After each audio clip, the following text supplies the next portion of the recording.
Woodson was honored earlier this week by the Hoover City Council. WVTM 13's Dan Odell sat down with her today to learn what it was like.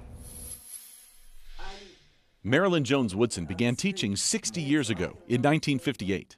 I like the interaction with kids. She taught chemistry and biology, and when she moved to Berry High School in 1970, her kids were the only black kids in school. In some parts of the county that I worked, kids had never had any contact socially with black people. As many communities struggled through the days of integration, she experienced her own racism inside the school. Prejudice had to do with individual people because I worked perhaps on 3 or 4 principals, and it depended on who the principal was as to how you were received and how you were treated. But inside the classroom, Jones Woodson excelled. Voted Teacher of the Year in 1975 by an all-white student body.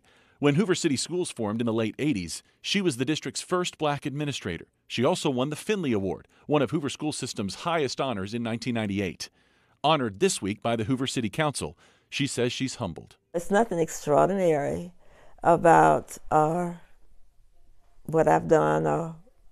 I was just a teacher at a time when changes were being made in society, and it was my lot that I was transferred to a predominantly white school.